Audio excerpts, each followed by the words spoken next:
ప్రభునందు ప్రియమైన దేవుని పిల్లలారా, ఈరోజు ఆదివారము యథాప్రకారముగా మనము ఆరాధన ప్రారంభించుకొచ్చున్నాము. కావున ప్రతి ఒక్కరు ఆరాధనలో పాలు పొందాల్సిందిగా ప్రతి ఒక్కరికి మనవి చేస్తూ ఉన్నాం. ప్రారంభించడం ముందుగా ప్రారంభ ప్రార్థన చేసుకుందాం. మమ్మల్ని తిమ్మికలుగా ప్రేమిస్తున్న మా ప్రియ పరలోకపు తండ్రి, నీ యొక్క పరిశుద్ధమైన నామానికి వేలాది స్తుతులు స్తోత్రములు చెల్లిస్తున్నాం ప్రభా. గడిచిన ఆదివారం నుండి ఈ యొక్క ఆదివారం వరకు నన్ను మమ్మల్ని నీ యొక్క సజీవుల రెక్కల కింద కాచి కాపాడి నీ బలిష్టమైన రెక్కల కింద సురక్షితంగా ఉంచిన విధానాన్ని బట్టి మీకు వేలాది స్తుతులు స్తోత్రములు చెల్లిస్తున్నాం ప్రభా.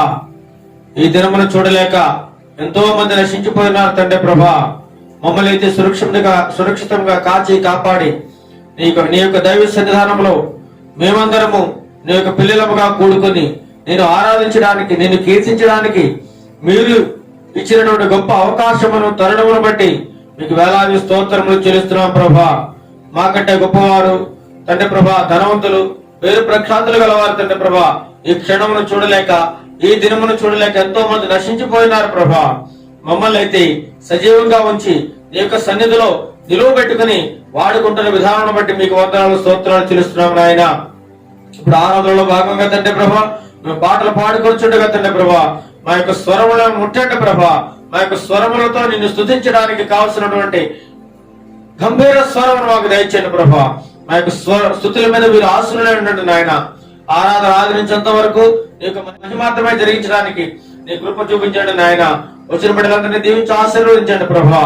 ప్రతి ఒక్కరూ ఏ అవసరాలతో వచ్చి ఉన్నారో వారి యొక్క అవసరాలన్నీ తీర్చండి. ఎవరు ఏ సమస్యల్లో ఉన్నారో వారి యొక్క సమస్యలను వారికి విడుదల తెచ్చేయండి ప్రభా. ఎవరికి ఏమి కొదువైనదో మీకు తెలుస్తుంది ప్రభా. ఆ కొదువులను నీవు తీర్చండి ప్రభా. దేవనైనా అనేక మంది తండ్రి ప్రభా, యవనస్తులకు తండ్రి ప్రభా వివాహములు కావాల్సినది ప్రభా. వారికి వివాహ విషయంలో తండ్రి ప్రభా మీకు తోడు నీడగా ఉండండి ప్రభా. వారికి మంచి సంబంధాలు దయచేయండి ప్రభా. దేవనైనా ఘనమైన వివాహాలు జరగడానికి నీ కృప కాపుదల దయచేయండి ప్రభా. మంచి సంబంధాలు దొరకడానికి నీ కృప దయచేయండి ప్రభా. నిన్ను నమ్మిన బిడ్డలో తండ్రి ప్రభా దేవనైనా తండ్రి ప్రభా అనేక మంది ఉండగా తండ్రి ప్రభా వారిని చూపించండి నాయన. దయతో వారికి వివాహాల విషయంలో మీరు కృప చూపించండి, దయ చూపించండి నాయన, సహాయం చూపించండి నాయన. అదే విధంగా మేము పాటలు పాడుచుండగా మా యొక్క స్వరం మీద ఆశీర్వలే ఉండండి ప్రభా.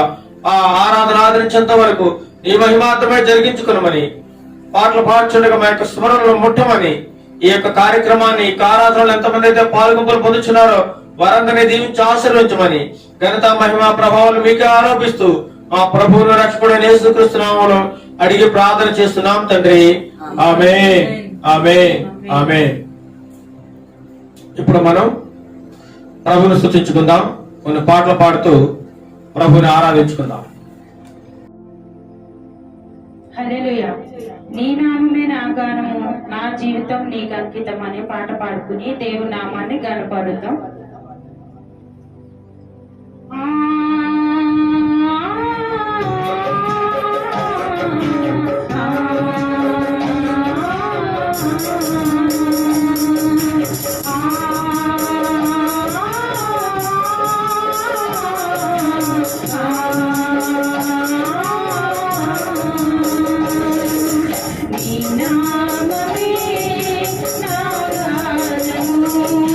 నా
నామమే నా గానము, నా జీవితం నీకంకితం.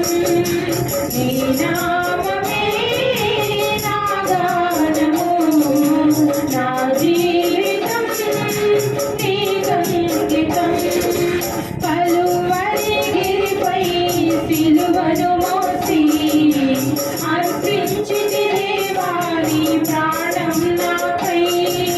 కలువరి గిరిపై సిలువను మోసి అర్పించితివే వారి ప్రాణం నాకై.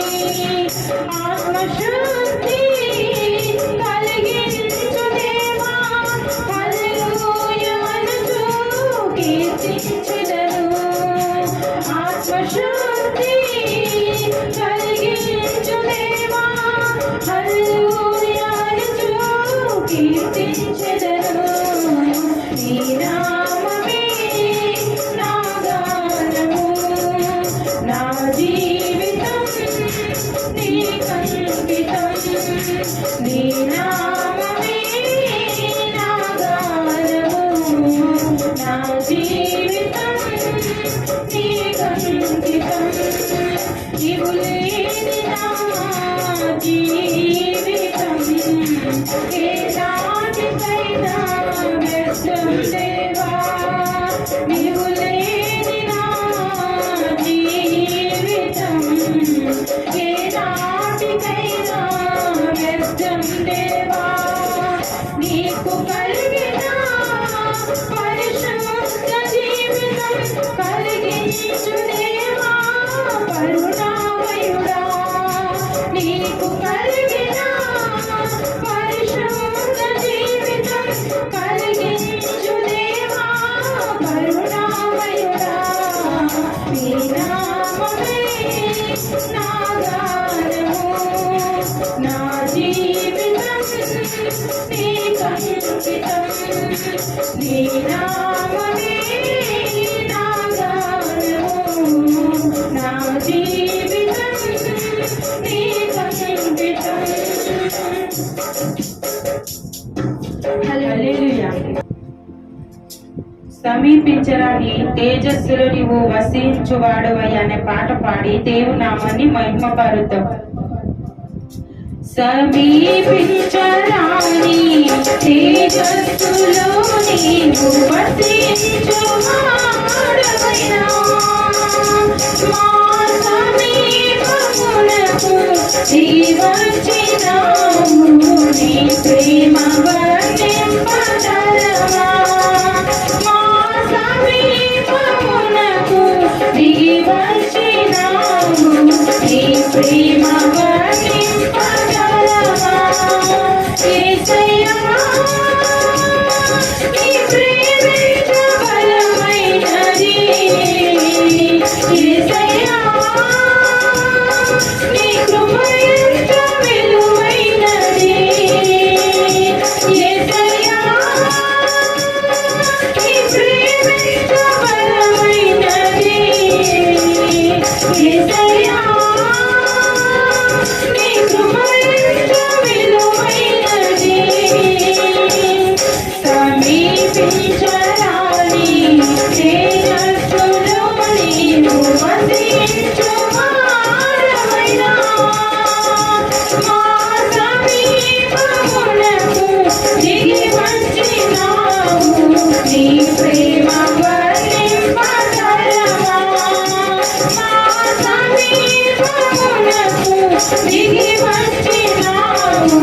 నీ ప్రేమ వర్ణింపతరమా. మితిలేని నీ ప్రేమ గతిలేని నన్ను చూచి నా స్థితి మార్చినది. నన్నే శుచిగా చేసినది. మితిలేని నీ ప్రేమ గతిలేని నన్ను చూచి నా స్థితి మార్చినది. నన్నే శుచిగా చేసినది.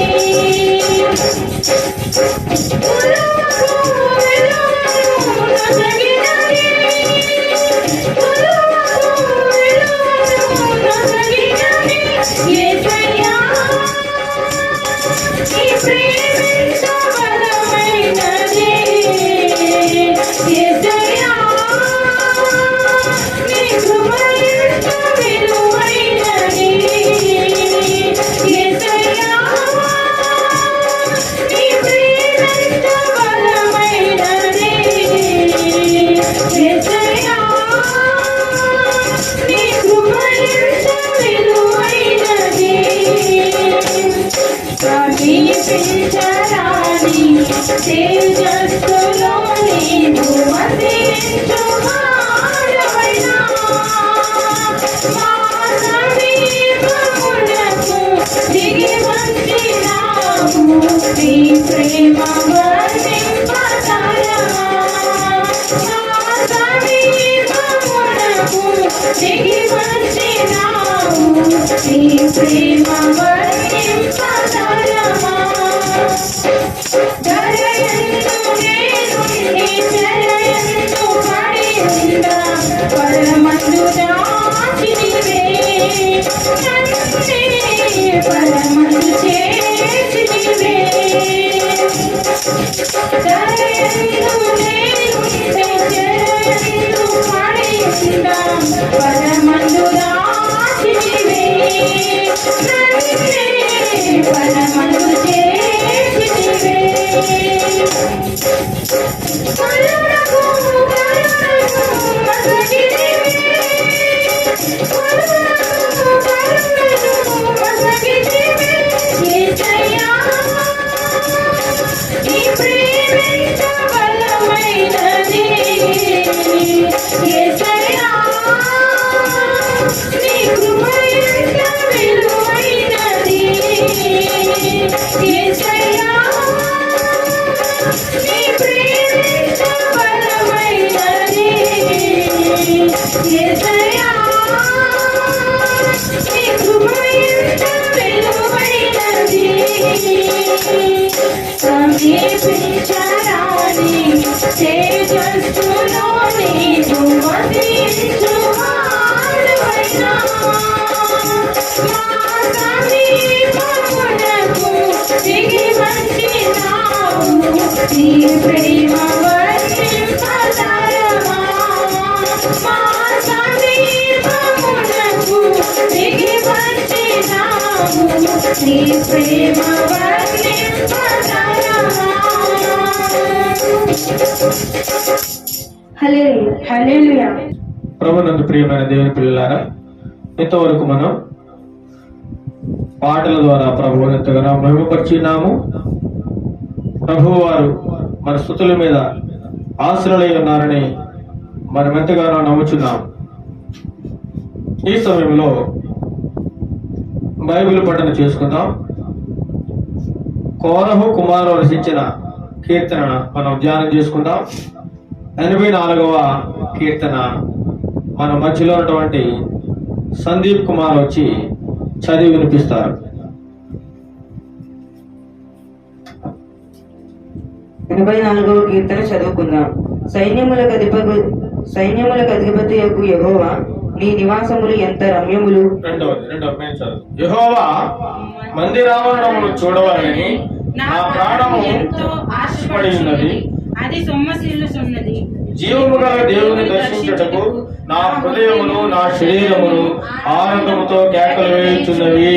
సైన్యములకు అధిపతియగు యెహోవా, నా రాజా నా దేవా, నీ బలిపీఠమునొద్దనే పిచ్చుకలకు నివాసము దొరికెను, పిల్లలు పెట్టుటకు వానగోవులకు గూటి స్థలము దొరికెను. నీ మందిరములో నివసించువారు ధన్యులు, వారు నిత్యము నిన్ను స్తుతించుదురు. నీ వలన బలమునందు మనుష్యులు ధన్యులు, యాత్ర చేయు మార్గములు వారికి అతి ప్రియములు. వారు బాకాలో నిలవబడి వెళ్ళుచు దానిని జలమయముగా చేయుదురు, తొలకరి వాన దానిని దీవెనలతో కప్పును.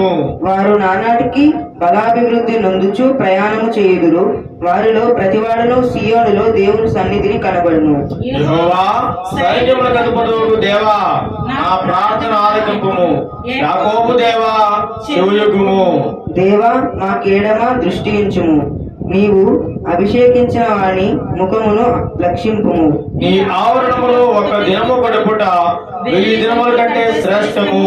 భక్తిహీనుల గుడారములో నివసించడం కంటే నా దేవుని మందిర ద్వారములతో ఉండుట నాకిష్టము. దేవుడైన యెహోవా సూర్యుడును కేడమునై ఉన్నాడు.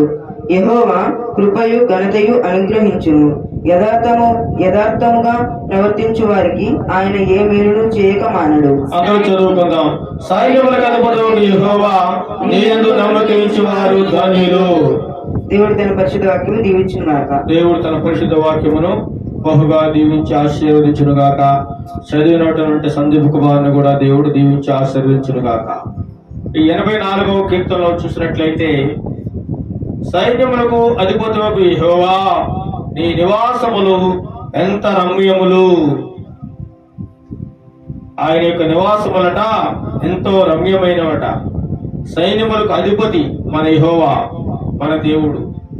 యెహోవా మందిర ఆవరణములను చూడవలనని నా ప్రాణము ఎంతో ఆశపడుచున్నది, అది సొమ్మసిల్లుచున్నది.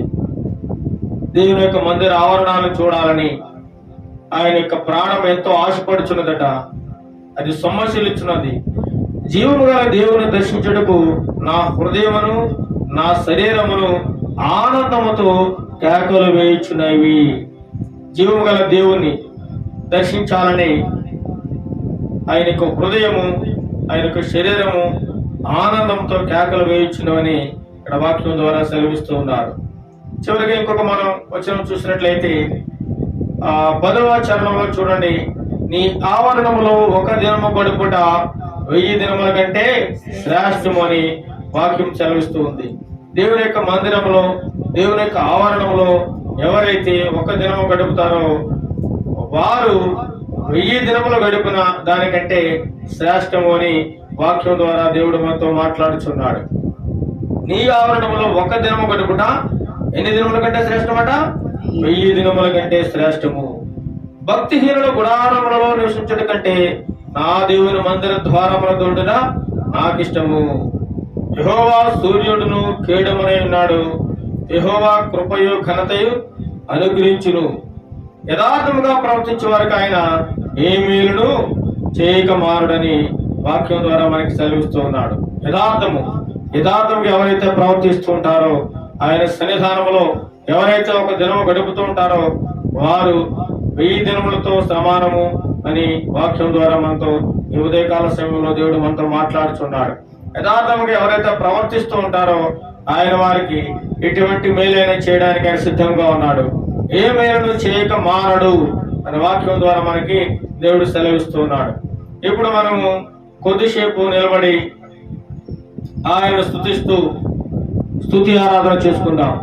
కొద్ది నిమిషములు స్తుతి ఆరాధనలో గడుపుదామండి. స్తుతి ఆరాధన ప్రార్థనలో అందరూ 2 చేతులు ఎత్తి ఆయన స్తుతిస్తూ, ఆయన ఆరాధిస్తూ కొద్దిసేపు ఆయనకు స్తుతులు అర్పిద్దాం. మనమందరం లేచి నిలబడి కొద్దిసేపు స్తుతి ఆరాధన చేద్దాం. మన 2 చేతులు పైకెత్తి స్తుతి ఆరాధన చేద్దాం.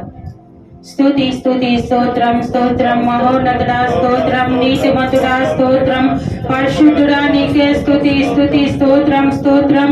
కరుణగల మహేశయ, జాలిగల మహేశయ నీకే స్తుతులు స్తోత్రములయా. స్తోత్రం స్తోత్రం స్తోత్రం. హల్లెలూయా హల్లెలూయా హల్లెలూయా హల్లెలూయా. నీకే మహిమ ప్రభువా, నీకే ఘనత తండ్రి ప్రభువైనా. నీకేమిచ్చి నీ రుణం మేము తీర్చలేం తండ్రి ప్రభువైనా. మా విరి నలిగిన హృదయంతో ప్రభువైనా నీకు కేవలం మా స్తుతులు అర్పించుచుండగా ప్రభువైనా మా స్తుతులు అందుకోనమని అడుగుచున్నాం ప్రభువైనా. మా స్తుతుల మధ్య ఆసీనుడు కమ్మని అడుగుచున్నాం ప్రభా. హల్లెలూయా హల్లెలూయా. నీకే స్తుతి స్తోత్రమయ్యా. స్తోత్రం స్తోత్రం. జీవం కలిగిన రాజా నీకే స్తోత్రం. ఆకాశం నీ సింహాసనమయ్యా, భూమిని పాదపీఠం తండ్రి ప్రభా. దానిలోని సమస్తమును సృజించిన గొప్ప దేవుడా నీకే స్తుతులు స్తోత్రములు. సర్వాధికారి నీకే స్తుతులు. సైన్యములకు అధిపతి యెహోవా నీకే స్తుతులు స్తోత్రములు తండ్రి నైనా. మహోన్నతుడా మీకే స్తుతులు స్తోత్రములు తండ్రి నైనా. యేసయ్యా నీ యందే ప్రభు ఆనందం ఉంది ప్రభువైనా, నీలో సంతోషం ఉంది ప్రభువైనా. అయ్యా మాకెక్కడికి పోయిన ఆనందం దొరకదు ప్రభువైనా. యేసయ్యా నీ మందిరంలో ప్రభువైనా ఒక దినము గడిపితే ప్రభువైనా మాకు ఎంతో ప్రభువైనా 1000 దినముల కంటే శ్రేష్టమని నీ వాక్యం ద్వారా మాతో మాట్లాడి ఉన్నావు ప్రభా. నీకే స్తోత్రమయ్యా. స్తోత్రం స్తోత్రం స్తోత్రం. నీకే స్తుతి స్తుతి స్తుతి స్తుతి. మా స్తుతులు మీరు అందుకోండి ప్రభువైనా. నీకు వందనాలు ప్రభా. మా స్తుతులు అందుకున్న తగిన అర్హత ఉన్న దేవానికే స్తుతులు స్తోత్రములు చెల్లించుకుంటున్నామయ్యా. నీకే వందనాలు వందనాలు స్తోత్రాలు స్తోత్రాల ప్రభువైనా. మనమందరం అలాగే ఆరాధించుకుంటుండగా ఒక పాట పాడి దేవుని నామాన్ని మహిమపరుద్దాం. నేనెందుకని ఎందుకని నీ సొత్తుగా మారితిని యేసయ్యా నీ రక్తముచే కడుగబడినందున యేసయ్యా నీ రక్తముచే కడుగబడినందున నీ అనాది ప్రణాళికలో ఆశించెను నా హృదయ సీమ నీ అనాది ప్రణాళికలో ఆశించెను నా హృదయ సీమ నేనెందుకని నీ సొత్తుగా మారితిని యేసయ్యా నీ రక్తముచే కడుగబడినందున యేసయ్యా నీ రక్తముచే కడుగబడినందున నీ పరిచర్యను తుదముట్టించుటేనా నీ అన్నమాయనే నీ సన్నిధిలో నే పొందుకోరి నీ స్నేహితుడానైతిని నీ పరిచర్యను తుదముట్టించుటేనా నీ అన్నమాయనే నీ సన్నిధిలో నే పొందుకోరి నీ స్నేహితుడానైతిని ఆరాధన్యత ఓహో నా భాగ్యము ఏమని వివరింతును ఏమని వివరింతును ఆరాధన్యత ఓహో నా భాగ్యము ఏమని వివరింతును ఏమని వివరింతును నేనెందుకని నీ సొత్తుగా మారితిని యేసయ్యా నీ రక్తముచే కడుగబడినందున యేసయ్యా నీ రక్తముచే కడుగబడినందున నాలో నీ ఉండుటే నాలో నీ ఉండుటే నా ఆత్మీయానుభవమే పరిశుద్ధాత్ముని అభిషేకముతో నే పరిపూర్ణత చెందెగా నీలో నేనుండుటే నాలో నీ ఉండుటే నా ఆత్మీయానుభవమే పరిశుద్ధాత్ముని అభిషేకముతో నే పరిపూర్ణత చెందెగా ఆరాధన్యత ఓహో నా భాగ్యము ఏమని వివరింతును ఏమని వివరింతును ఆరాధన్యత ఓహో నా భాగ్యము ఏమని వివరింతును ఏమని వివరింతును నేనెందుకని నీ సొత్తుగా మారితిని యేసయ్యా నీ రక్తముచే కడుగబడినందున యేసయ్యా నీ రక్తముచే కడుగబడినందున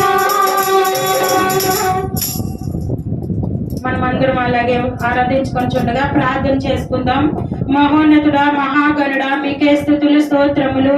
సర్వాధికారి, సర్వ సృష్టికర్త, మీకే స్తుతులు స్తోత్రములు చెల్లించుకుంటున్నాం. గొప్ప దేవుడా, పరిశుద్ధుడా, మీకే స్తుతులయ్యా, స్తోత్రములు తండ్రి ప్రభా. ఏ అర్హత లేనట్టు మమ్ముల ప్రభానైనా నీ ఉచితమైన కృప చొప్పున తండ్రి మమ్ముల ప్రభా అర్హునిగా చేసి ప్రభానైనా ఈ ఉదయ కాల సమయంలో ప్రభానైనా నీ సన్నిధిలో ప్రభానైనా నిలువబెట్టి ప్రభానైనా నిన్ను ఆరాధించడానికి ప్రభా, నిన్ను మహిమపరచడానికి, నిన్ను గణపరచడానికి ప్రభా, నీవు మాకు ఇచ్చిన సమయాన్ని బట్టి నీకు వందనాలయ్యా. ఆరోగ్యాన్ని ఇచ్చినందుకు నీకు వందనాలు, స్తుతులు, స్తోత్రములు ప్రభువనైనా. యేసయ్యా, ఈ దినము చూడలేక ప్రభువనైనా, ఈ క్షణం చూడలేక ప్రభువనైనా ఎంతో మంది ప్రభా దినదినము క్షణ క్షణము ప్రభువనైనా నశించిపోతున్నారు ప్రభువనైనా.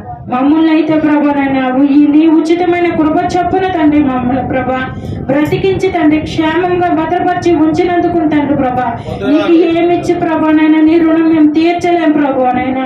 సర్వ సృష్టికర్త నీకే స్తుతులు స్తోత్రములు తండ్రి.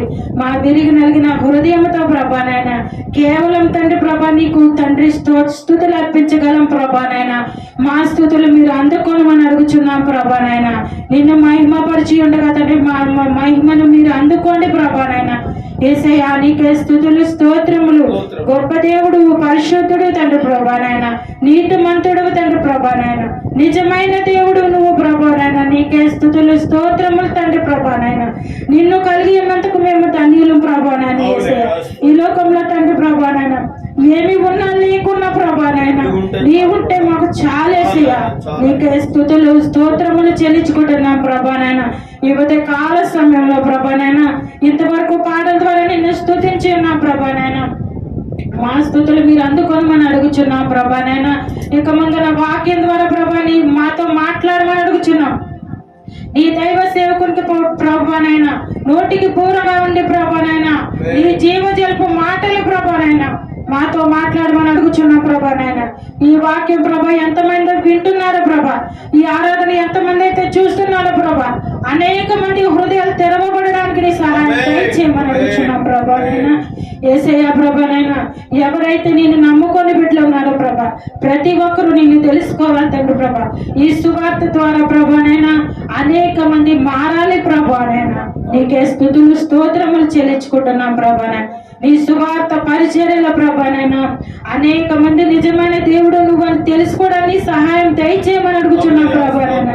నీ సువార్త ప్రతి ఒక్కరికి అందాలి ప్రభువనైనా. యేసయ్యా, ఈ ఆరాధన వింటున్న ప్రతి ఒక్కరిని దీవించి ఆశీర్వదించమని అడుగుచున్నాం ప్రభానైనా. ప్రతి ఒక్కరిని బలపరచమని అడుగుచున్నాం ప్రభానైనా. నీకే స్తుతులు స్తోత్రములు చెల్లించుకుంటూ ఈ చిన్న స్తుతి ఆరాధన పాదాలకు సమర్పించుకుంటూ యేసయ్య పరిశుద్ధ నామములో అడిగి వేడుకొచ్చున్నాం తండ్రి. ఆమేన్. ఆమేన్.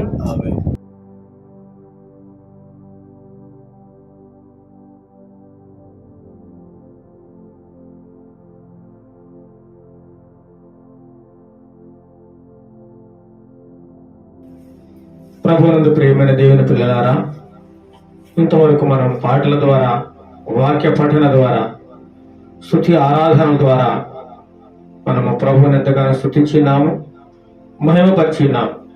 ఇప్పుడు కొద్దిసేపు మనము వాక్యమును ధ్యానించుకుందాం.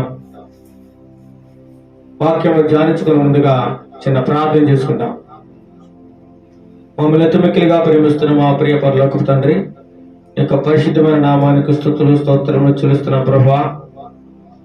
ఇక ఉదయకాల సమయంలో తండ్రి ప్రభా నిన్ను ధ్యానించడానికి, నిన్ను ఆరాధించడానికి, నిన్ను స్తుతించడానికి మీరు ఇచ్చినటువంటి గొప్ప అవకాశమును బట్టి మీకు వేలాది స్తుతులు స్తోత్రములు చెల్లిస్తున్నాం ప్రభా.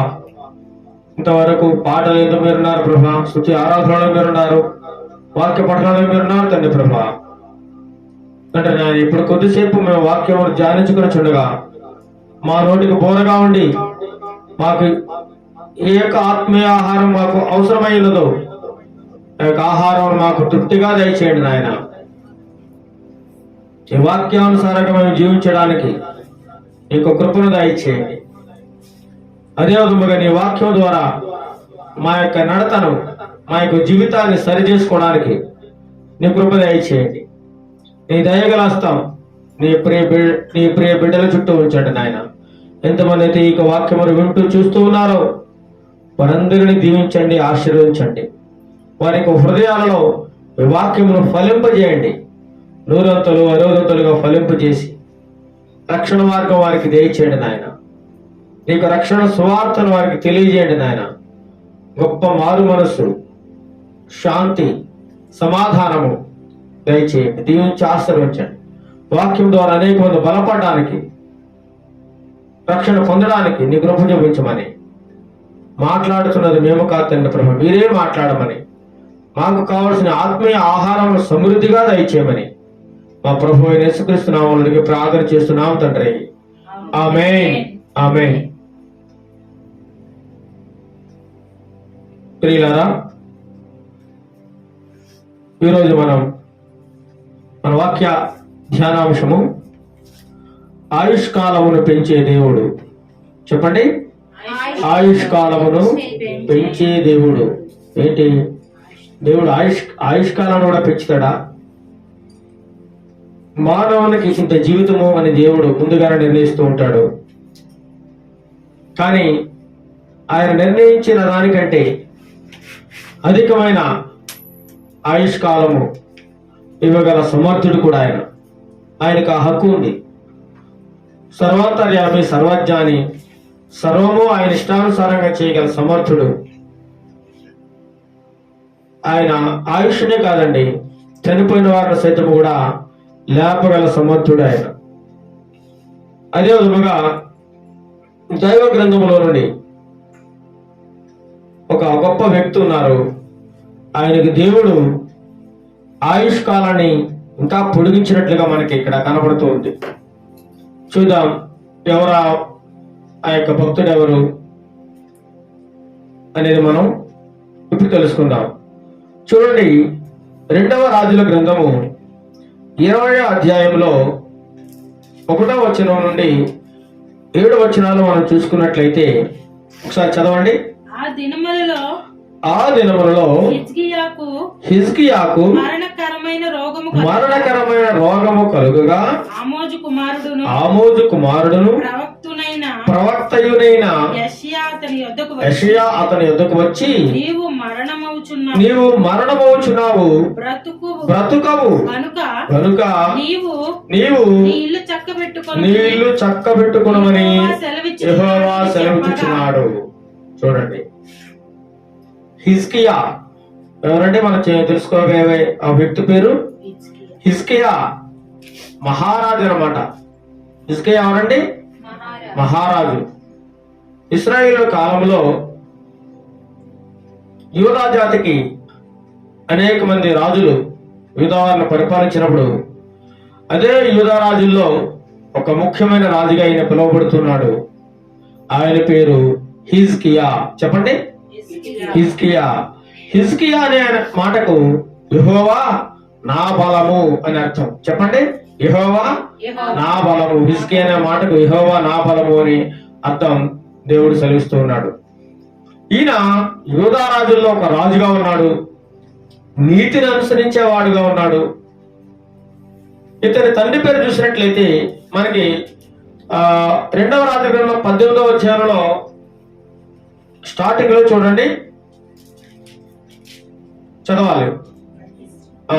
ఇశ్రాయేలు రాజును ఏలా కుమారుడైన హోషేయ ఏలుబడిలో 3వ సంవత్సరమందు యూదా రాజును ఆహాజు కుమారుడైన హిజ్కియా ఏలన ఆరంభించెను. ఎవరట? ఆహాజు యొక్క కుమారుడు హిజ్కియా. ఆహాజు అనగా అర్థం ఏంటి చెప్పండి? ఆహాజు అనగా భోక్త అని అర్థం అనమాట. ఆహాజు ఈయనకు పుట్టిన వాడే హిజ్కియా. ఇశ్రాయేలు వారి కాలంలో ఇశ్రాయేల్ పరిపాలిస్తున్న రాజులలో ఒక యూదా రాజుగా ఈయన పిలువబడుతూ ఉన్నాడు హిజ్కియా. ఈయన తండ్రి పేరు ఏం పేరండి? ఆహాజు. ఏం పేరు? హిజ్కియా గారి యొక్క తల్లి పేరు అబీ. ఎవరండి? అబీ. అబీ అనగా తండ్రి అని అర్థం వస్తుంది. తండ్రి అబీ, అబీ అని కూడా పిలుస్తూ ఉంటారు. ఈరోజు మనం హిజ్కియా కోసం మనం ధ్యానం చేసుకుంటూ ఉన్నాం. హిజ్కియాకి దేవుడు ఏ విధమైన దర్శనాన్ని ఇచ్చాడు, ఆయన యొక్క ప్రవర్తన ఏమిటి, ఆయన ఏ విధంగా జీవించాడో దేవుని యొక్క సన్నిధానంలో అనేటువంటి కొన్ని విషయాలు మనం ధ్యానం చేసుకుంటాం. హిజ్కియా చూడండి, అక్కడ 11వ అధ్యాయంలో 2వ వచనంలో అతడు ఏలన ఆరంభించినప్పుడు 25 వాడై, ఎన్ని సంవత్సరాలట? 25 సంవత్సరాలు. అంటే మంచి యవన ప్రాయంలో దేవుడు ఆయనని రాజుగా ఎన్నుకున్నాడు అనమాట. ఆహాజకు కుమారుడైన హిజ్కియా గారిని 25 సంవత్సరాల వయసులోనే ఆయన్ని యెరూషలేములో ఆయన పరిపాలించడానికి రాజుగా దేవుడు నియమించి ఉన్నాడు. ఎన్ని సంవత్సరాలు పరిపాలించారట? యెరూషలేమునందు 29 సంవత్సరములు ఏలాడు. ఎన్ని సంవత్సరాలట? 29 సంవత్సరాలు పరిపాలించారట యూదా జనాంగాన్ని. ఇశ్రాయేలు దేవుని దృష్టికి అనుకూలంగా లేనప్పుడు, దేవుని దృష్టికి చెడ్డ కార్యములు, అసహ్య కార్యములు చేసి దేవుని ఉగ్రతకు లోనైనప్పుడు వారిని అనేకమైన అన్య జనాంగము, అన్య రాజుల చేతికి అప్పగించి వారిని నలగొట్టినట్లుగా దైవ గ్రంథంలో రాయబడి ఉందన్నమాట. వారు దేవునికి ఇష్టమైన అనేకమైన విగ్రహాలను చేసుకుని వారి ఇష్టానుసారంగా దేవుని యొక్క ఉగ్రతకు పాలైనట్లుగా మనం చూస్తూ ఉన్నాం. ఆ సమయంలో యూదా జనాంగంలోంచి దేవుడు ఆహాజు కుమారుడైన హిజ్కియా అనే దేవుడు ఏర్పాటు చేసుకున్నాడు అనమాట. ఈయన యెరూషలేముని 25 సంవత్సరాల వయసు గలవాడై ఎన్ని సంవత్సరాలు పరిపాలన చేశాడు? 29 సంవత్సరాలు పరిపాలన చేశాడు. ఈయన తండ్రి పేరు ఆహాజు, తల్లి పేరు ఏం పేరట? అబి. ఇక్కడ వ్రాయబడి ఉందనమాట. తన పితరులైన దావీదు చేసినట్లు అతడు యెహోవా దృష్టికి పూర్ణముగా నీతిని అనుసరించాడు. చూడండి, ఇతని జీవితాన్ని చూసినట్లయితే తన పితరుడైన దావీదు ఏ విధంగా జీవించినాడో. దావీదు ఎలాంటి వాడండి? దేవునికి ఇష్టమైన వాడు, ప్రియమైన వాడు, దేవుడు ఏర్పాటు చేసుకున్న ఒక గొప్ప మహాచక్రవర్తి, రాజు. చిన్నతనంలోనే ఆయన అభిషేకించి ఆయన రాజుగా ఏర్పాటు చేసుకున్నాడు దేవుడు. ఆయన హిజ్కియా యొక్క పితరుడుగా కనబడుతూ ఉన్నాడు ఇక్కడ. ఆయన ఏ విధమైన జీవితాన్ని అనుభవించాడు, ఏ విధంగా రాజ్య పరిపాలన చేశాడు, ఏ విధంగా తన ప్రజలని పరిపాలన చేశాడు అనేటువంటి విషయాలని కూడా దేవుడు ఇక్కడ తెలియజేస్తూ ఉన్నాడు. తన పితరుడైన దావీదు చేసినట్లు అతడు యెహోవా దృష్టికి పూర్ణముగా నీతిని అనుసరించెను. ఏ విధంగా అయితే దావీదు భక్తుడు దేవుడు చెప్పినట్లు చేశాడో, నీతిని అనుసరించాడో, యథార్థంగా ప్రవర్తించాడో, అదే విధముగా ఇక్కడ హిజ్కియా కూడా ఆధార్లోనే నడిచినట్లుగా మనకి ఇక్కడ కనబడుతుంది. యెహోవా దృష్టికి ఎలా ఉన్నాడట? పూర్ణముగా నీతిని అనుసరించేవాడిగా ఉన్నాడు. ఎక్కడా కూడా ఎటువంటి లోపం లేనివాడై, దేవుని మర్చిపోకుండా, దేవుని దృష్టికి అనుకూలంగా ఉండి అనుకూలమైన నడవడిక నడుస్తూ ఆయన చెప్పింది నెరవేరుస్తూ ఆయన దృష్టికి ఎలా ఉన్నాడట? అనుకూలముగా, పూర్ణముగా, అందులో ఎటువంటి ఇంకా లోపం లేదు.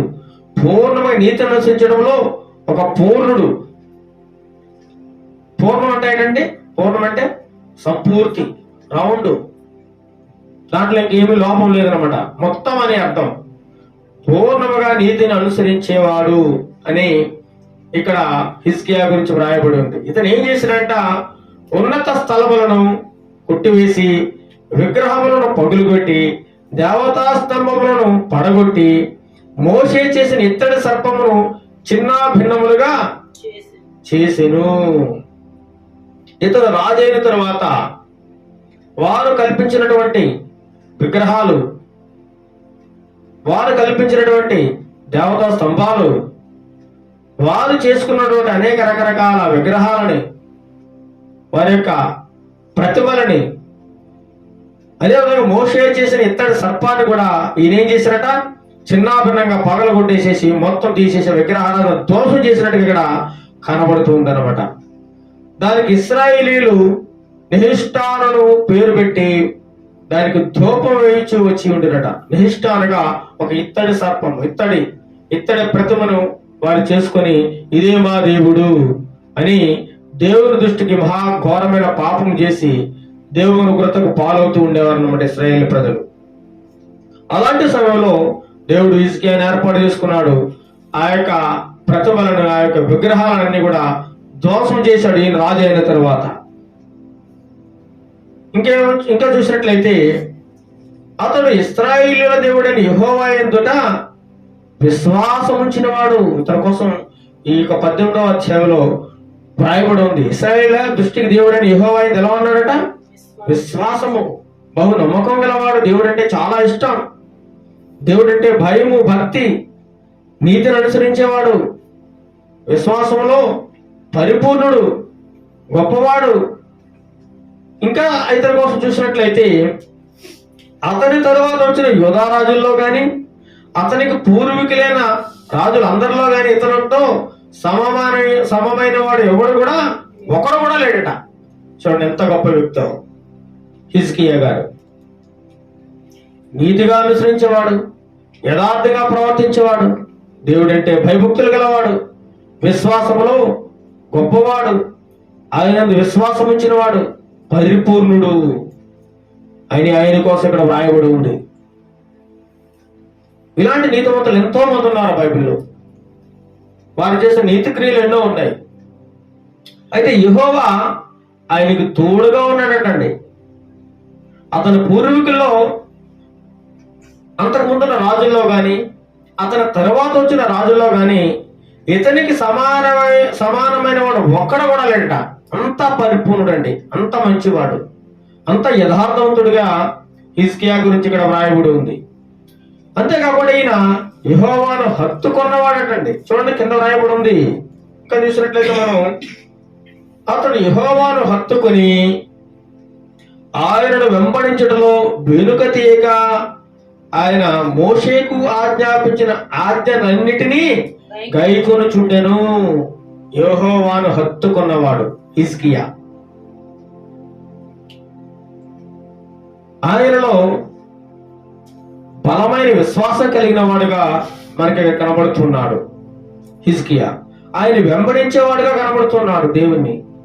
అందుకే దేవుడు హిజ్కియాకు తోడుగా ఉండి తాను వెళ్ళిన ప్రతి చోట అతనికి ఏం కలిగిందట? విజయం కలిగింది. దేవుడు విజయాన్ని దయచేశాడు. చూడండి, దేవుడు మనకు ప్రతి దినం ప్రతి చోట తోడుగా ఉంటే మనకి ప్రతి రోజు కూడా ఏం కలుగుతుందండి? విజయం కలుగుతుంది. మనం ఏవైతే అనుకుంటామో అవన్నీ కూడా నెరవేరుతాయి. ఇప్పుడు ఆయనకు అనుకూలంగా ఉన్నప్పుడు, ఆయనలో పరిపూర్ణమైన విశ్వాసం కలిగి ఉన్నప్పుడు, ఆయనలో యథార్థంగా జీవించినప్పుడు, ఆయన మాట శ్రద్ధగా వినప్పుడు, ఆయన యందు భయభక్తులు కలిగినప్పుడు, నీతిని అనుసరించినప్పుడు మాత్రమే ఆయన మనకు తోడుగా ఉండి మనం చేసే పనులన్నిటిలో మనకు సఫలం దయచేస్తాడు, విజయం దయచేస్తూ ఉంటాడు. ఇలాంటి ఒక గొప్ప వ్యక్తిగా మనకి హిజ్కియా కనబడుతూ ఉన్నాడు చరిత్రలో. అందుచేత మనం ఈరోజు హిజ్కియా గారి కోసం కొద్దిసేపు ధ్యానం చేసుకుంటాం. ఇతను రాజు అయిన తర్వాత కూడా ఆ విగ్రహ స్తంభాలను, దేవతా విగ్రహాలను, ఆ ఇత్తడి సర్పాలను మొత్తం అన్ని కూడా నాశనం చేసి ప్రభు అయిన దేవుణ్ణి మాత్రమే ఆరాధించేలా వారికి కొన్ని సూచనలు చేశాడు అనమాట. యెహోవా దృష్టికి అనుకూలంగా నడిచిన వాడట.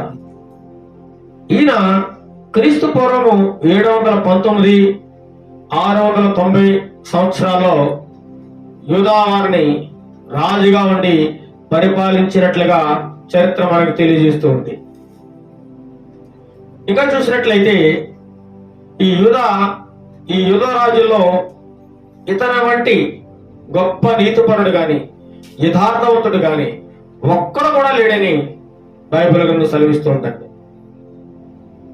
రాజ్యాన్ని ఎంతో చక్కగా పరిపాలిస్తున్నాడు. శత్రురాజులు వచ్చినప్పుడు దేవుని సముఖంలో వారి గురించి ప్రార్థన చేసి వెళ్ళినప్పుడు ఆయన ఎక్కడికి వెళితే అక్కడ ప్రతి చోట విజయం కలుగజేస్తూ ఉండేవాడు దేవుడు. ఆయనకు తోడుగా ఉండేవాడు. చూడండి, ఎప్పుడైతే మనము ఆయనలో ఉంటూ యథార్థంగా జీవిస్తూ ఆయనకి ఇష్టమైన నడవడక నడుస్తూ విశ్వాసములో బలంగా ఎదుగుచూ జీవిస్తున్నట్లయితే మన పనులన్నీ కూడా ఆయన తప్పకుండా నెరవేరుస్తున్నాడు. ఆయన చక్కని పరిపాలన చేస్తున్నాడు. 29 సంవత్సరాలు పరిపాలించాడు, నీతి న్యాయంగా యథార్థంగా. ఎక్కడ ఆయన ఎటువంటి మచ్చ లేదు. అంత చక్కని రాజు అనమాట హిజ్కియా గారు. ఇలాంటి రాజుకి ఒక గొప్ప ఆపద వచ్చింది. గొప్ప ఆపద వచ్చింది అనమాట. చూడండి, ఆపద ఏంటో 20వ అధ్యాయంలో మనకి కనబడుతుంది. ఆ దినములలో, ఏ దినములలో? ఆయన రాజుగా ఉండి పరిపాలన చేస్తున్న దినములలో, ప్రజలను నీతిగా న్యాయంగా యథార్థంగా పరిపాలిస్తున్న దినములలో, అనేక శత్రురాజుల చేతిలో ఉండి తన ప్రజలను విడిపించి దేవునికి అనుకూలమైన జీవితాన్ని జీవిస్తున్న దినములలో హిజ్కియా గారికి ఏమొచ్చిందట? మరణకరమైన రోగం వచ్చింది. ఏ రోగం అండి? మరణకరమైన రోగం. ఏంటి మరి ఇటువంటి రోగం ఎందుకు రావాలి ఆయనకి? మన 18వ అధ్యాయంలో చూసుకున్నట్లయితే ఆయన యథార్థవంతుడు, నీతిమంతుడు, పరిపూర్ణముగా నీతిని అనుసరించిన వాడు మరి కనబడుతుంది. మరి ఈయనకేంటి? ఇక్కడ 20వ అధ్యాయంలోకి వచ్చినట్లయితే ఇక్కడ ఆయనకి మరణకరమైన రోగం వచ్చినట్లు కనబడుతుంది. ఇటువంటి రోగం అంటే అది మరణకరం. ఇంకా ఆ రోగం వచ్చిన వాడికి బతకడు, చచ్చిపోతాడు అనమాట. భయంకరమైన రోగం. బహుశా ఆ కాలంలో ఆయన మహారాజుగా ఉన్నప్పుడు ఎంతో మంది వైద్యులు వచ్చి చూసి ఉండవచ్చు, వైద్యం చేసి ఉండవచ్చు. అయినా ఎన్ని వైద్యులు చేసినా, ఎంతమంది చూసినా అది తగ్గని వ్యాధి, భయంకరమైన వ్యాధి, మరణకరమైన వ్యాధి అన్నమాట. వ్యాధి వచ్చింది, మంచాన పడిపోయాడు, జబ్బుతో ఉన్నాడు. ఎవరండి? హిజ్కియా. ఈయన ఏమైనా పాపం చేశాడా? దుర్మార్గంగా చేశాడా? లేదండి. అయినా సరే ఆయనకి మరణకరమైన రోగం వచ్చింది. అందుకే దైవ భక్తులకి అనేక మందికి రోగాలు వచ్చినాయి, శ్రమలు వచ్చినాయి, ఇబ్బందులు వచ్చినాయి.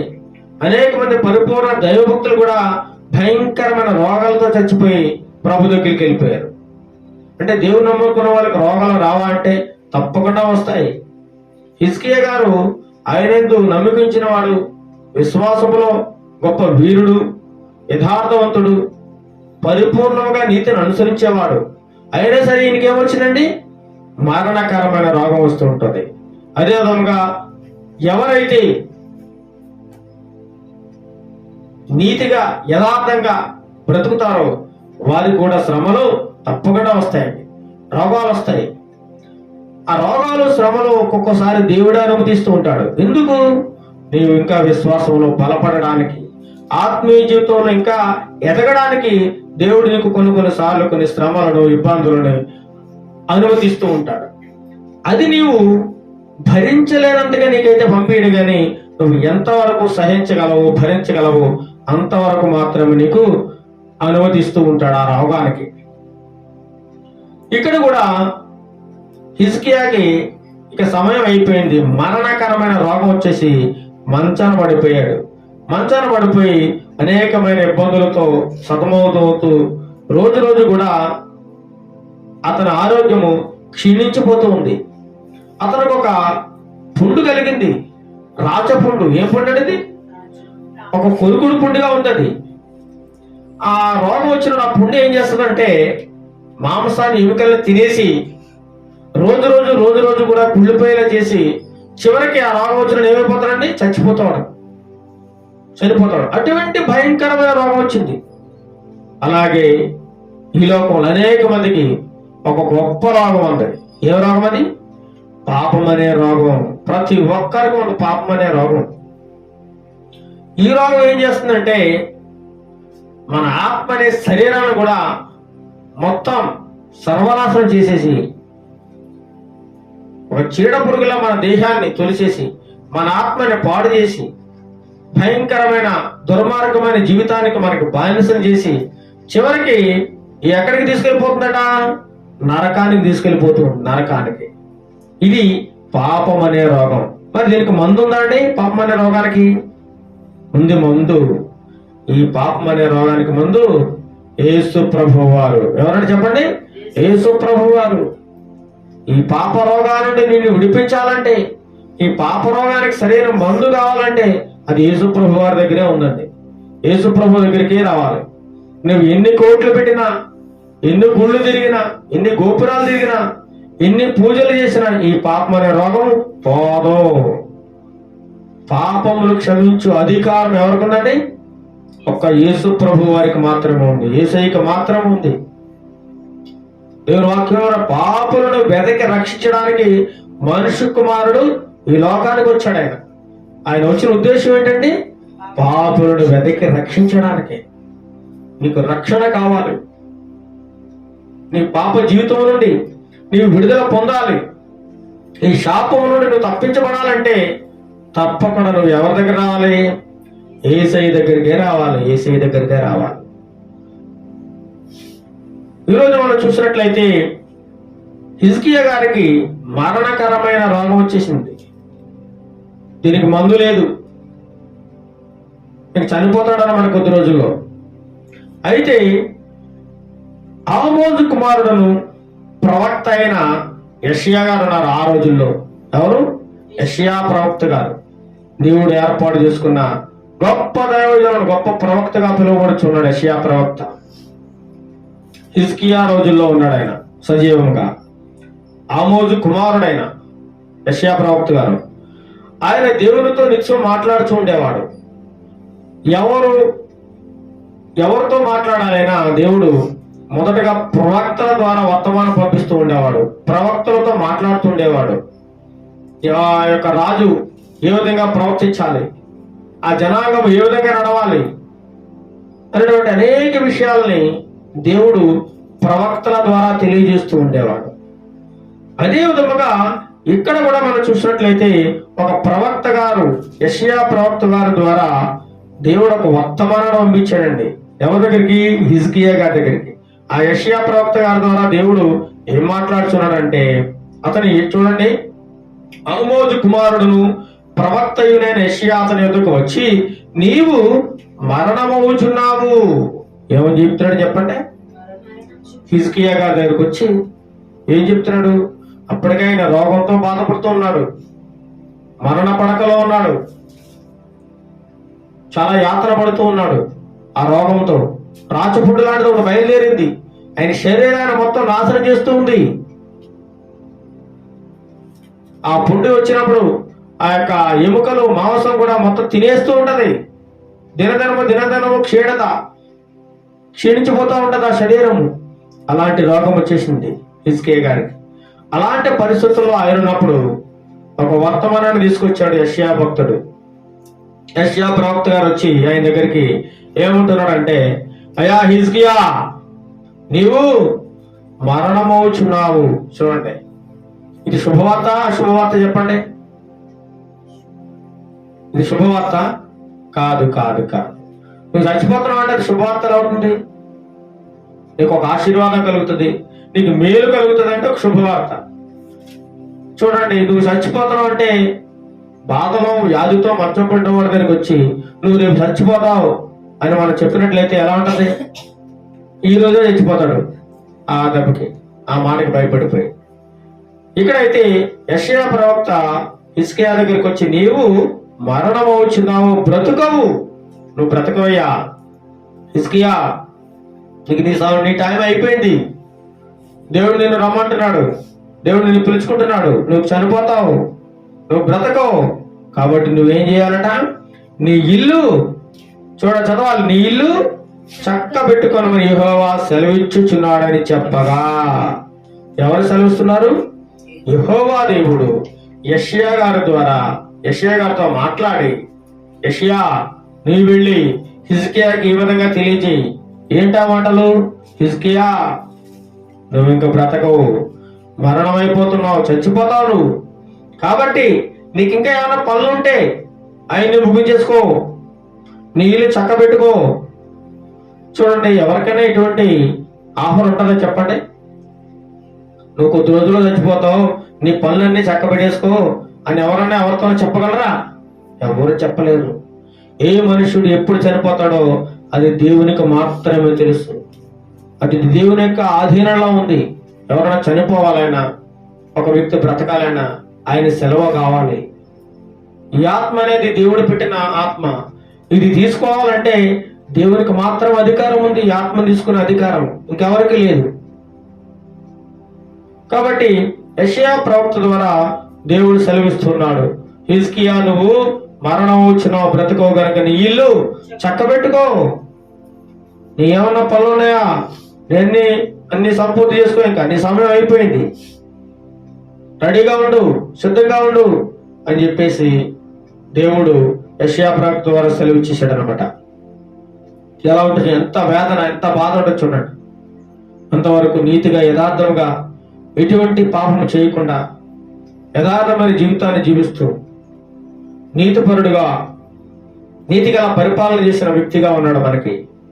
అటువంటి వ్యక్తికి ఒక గొప్ప ఆపద, కష్టం వచ్చింది.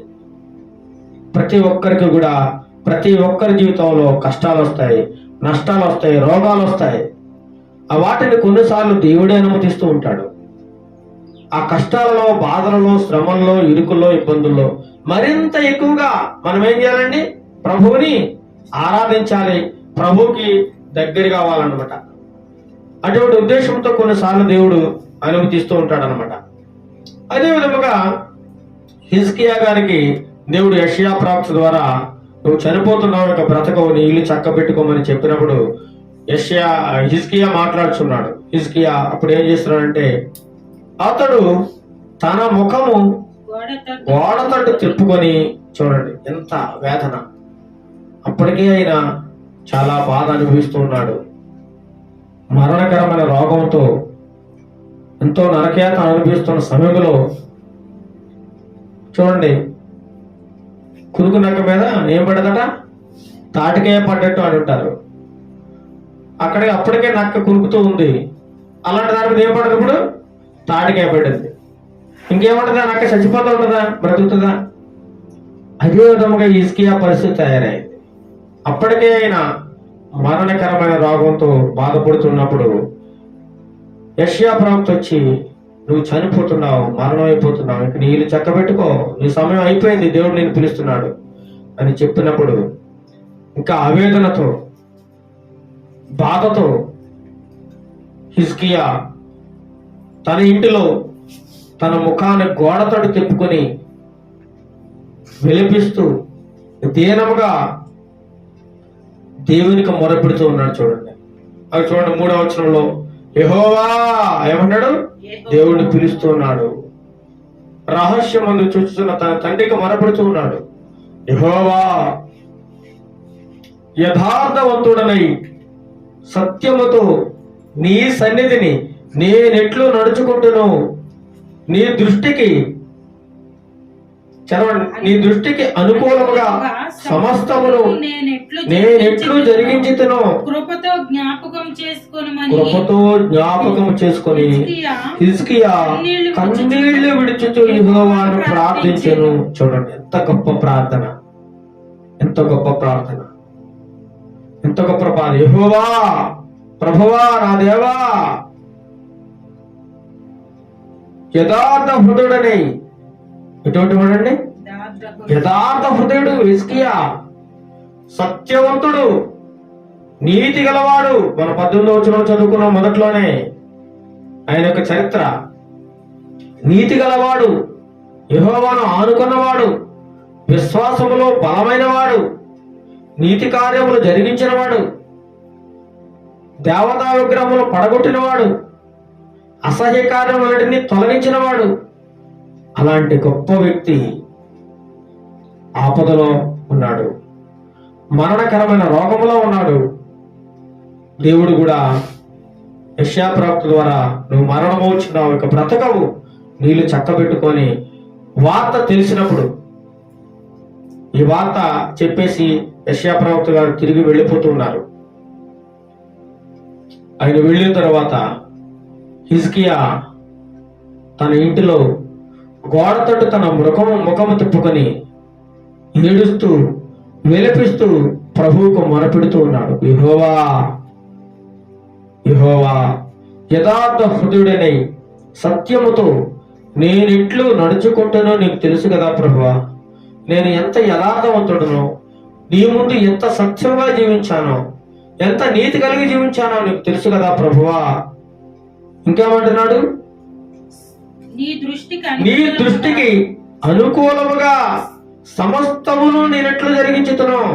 ప్రభువా, నీ దృష్టికి నేను అనుకూలంగా నడుచుకున్నాను, నీతిగా నడుచుకున్నాను, యథార్థంగా నడుచుకున్నాను, సత్యముగా నడుచుకున్నాను. నేను దృష్టికి నేను ఎటువంటి దుష్కార్యం చేయలేదు కదా ప్రభువా. నేను ఇబ్బంది పెట్టలేదు కదా ప్రభువా. నీకు ఇష్టం లేని కార్యము నేను చేయలేదు కదా ప్రభువా. ఒక్కసారి నన్ను జ్ఞాపకం చేసుకో ప్రభువా. నాకెందుకు ఈ మరణకరమైన రోగమును పంపించావు ప్రభువా అని చెప్పి గోడ తట్టు ముఖం తిప్పుకుని హిజ్కియా ఏ ప్రార్థన చేశాడండి? కన్నీటి ప్రార్థన. చాలా మంది సమస్యలు వచ్చినప్పుడు సమస్యను చూసి భయపడిపోతూ, సమస్యను చూసి విలపిస్తూ పారిపోతూ ఉంటారు. సమస్యలకు భయపడి పారిపోతూ ఉంటారు. కాదండి, సమస్య ముందు ఉన్నప్పుడు హిజ్కియా గారి ముందు ఒక బలమైన సమస్య ఉంది. ఏంటా సమస్య? మరణకరమైన రోగము. మరణమే ఆయన సమస్య. మరణం ఇంకేముంది, ఇంకేం లేదు, అంతా అయిపోయింది, నువ్వు చనిపోతావు అన్నప్పుడు వేదనతో, దుఃఖముతో, కన్నీళ్లు విడుచుచు తన యొక్క జీవితాన్ని, తన ప్రవర్తించిన విధానాన్ని ప్రభు వారికి విన్నవిస్తూ ఉన్నాడు అన్నమాట. ఏ విధముగా? కన్నీళ్లు కారుస్తూ, కన్నీటితో ఆయనకు మొరపెడుతూ ఉన్నాడు. ప్రభువుకు తెలియదండి హిజ్కియా ఎటువంటి జీవితాన్ని జీవించాడో ప్రభువుకు తెలియదా? తెలుసు. నేను ఎలా జీవిస్తున్నానో, మీరు ఎలా జీవిస్తున్నారో ప్రభు వారికి అన్నీ తెలుసు.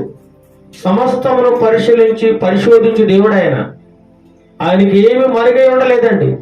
ప్రతిదీ తేటగా కనబడుతుంది. ఆయనకి ఏది మరుగు లేదు. హిజ్కియా ఏ విధంగా ప్రవర్తించాడో తెలుసు, ఎటువంటి నీతిమంతుడో తెలుసు, ఎటువంటి యథార్థపరుడో తెలుసు. అయినా సరే అతనికి ఏమొచ్చిందండి? మరణకరమైన రోగం వచ్చింది. నీతిమంతులకి శ్రమలు తప్పకుండా వస్తాయండి. ఎవరైతే సన్మార్గములో సద్భక్తితో ఎవరైతే బ్రతుకుతారో వారికి ఏం సంభవిస్తాయి? శ్రమలు సంభవిస్తాయి. తప్పకుండా శ్రమలు వస్తాయి. ఆ శ్రమలలో ధైర్యంగా నిలబడాలి. శ్రమలలో మరింత ఎక్కువగా దేవునికి దగ్గర అవ్వాలి. ఆయనతో సహవాసములు ఇంకా బలపడడానికే నీకు కొన్నిసార్లు సమస్యలను దేవుడు అనుమతిస్తూ ఉంటాడు. ఒక రోగం వస్తుంది, మనం అనుకుంటాం ఈ రోగం వచ్చింది, ఈ బాధ కలిగింది అని మనం అనుకుంటాం. కానీ ఆ బాధని పెట్టింది దేవుడే. ఎందుకని? ఆ బాధ ద్వారా ప్రభుకి ఇంకా దగ్గర అవ్వాలి. ఆ బాధను గురించి ప్రభుకు మొరపెట్టాలి. అనుదినము ఆయనతో గడుపుతామని, ఆయనకి మరింత దగ్గర అవుతామని కొన్నిసార్లు ఆయన స్వయంగా రోగాలకి అనుమతిస్తూ ఉంటాడు అన్నమాట. యోబు గారికి కూడా భయంకరమైన రోగం దేవుడు అనుమతించాడు. ఆ కుటుంబం అంతా నాశనం అయిపోయింది. పిల్లలందరూ చనిపోయారు, ఆస్తి అంతా పోయింది, భార్య దూషించింది, స్నేహితులు అవమానించారు. భయంకరమైన రోగంతో బూడిదలో కూర్చుని దురదలతో ఓ చిల్లపెంకు తీసుకుని గోక్కుంటూ ఎంతో వేదన, నరకయాతను అనుభవించాడు. యోబు లాంటి మనుషుడు ఎవరున్నాడో చెప్పండి? దేవుడే సాక్ష్యం ఇచ్చాడు. ఇలాంటి నీతిమంతుడు, యథార్థవంతుడు ఈ భూలోకంలో ఒక్కడ కూడా లేడు ఇలాంటి వాడు అని చెప్పేసి సైతానుతో దేవుడు వాదించినప్పుడు సైతానుడు ఏమన్నాడు చెప్పండి? నువ్వు అతనికి చుట్టూ కంచె వేశావు, అతనికి అన్ని ఇచ్చావు, ఆస్తి ఇచ్చావు, అంతస్తు ఇచ్చావు, పిల్లల్ని ఇచ్చావు, సుఖమైన విలాసవంతమైన జీవితాన్ని ఇచ్చావు. నిన్ను ఆరాధించక ఇంకెవరిని ఆరాధిస్తాడు? నువ్వు ఇచ్చినవన్నీ తీసేసుకో, నాకు ఒక అవకాశం ఇయ్యి, నువ్వు దేవుడు కాదని నిన్ను దూషించేలా చేస్తాను అని చెప్పేసి దేవునితోనే సైతాను వాదించి అనుమతి తీసుకున్నాడు యోబుని నాశనించే పాడు చేయడానికి. దేవుడు కూడా ఏమిచ్చాడు? అనుమతి ఇచ్చాడు. దేవుడు ఆ యొక్క శ్రమలలో యోబు యొక్క విశ్వాసాన్ని పరీక్షించాలనుకున్నాడు. సాతాను మాటలకి పరీక్షించాం యోబుని కూడా అని చెప్పేసి యోబుని దేవుడు పరీక్షించాడు. ఆ పరీక్షలో యోబు ఏమైనా ఓడిపోయాడండి? ఎక్కడా ఓడిపోలేదు, విజయం సాధించాడు. చివరి వరకు నమ్మకంగా ఉన్నాడు. ఎన్ని శ్రమలు వచ్చినా, ఎంత బాధ వచ్చినా, చివరికి భార్య దూషించి మరణం వైపు చచ్చిపో, దేవుడు దూషించి చచ్చిపోని భార్యను కూడా సాతాను వాడుకున్నాడు. అయినా సరే విశ్వాసములో ఎక్కడ కూడా సడిలిపోలేదు, నీతిలో ఎక్కడా తప్పలేదు, కానీ యథార్థతను ఎప్పుడు కోల్పోలేదు, ప్రభువుని ఎప్పుడు తోలనాడలేదు. మరింత దగ్గరగా ఆయనకు సన్నిహితుడయ్యాడు. చివరికి దేవుడు మళ్ళీ రెట్టింపు ఆశీర్వాదాన్ని యోబుకి దేవుడు ఇచ్చాడు.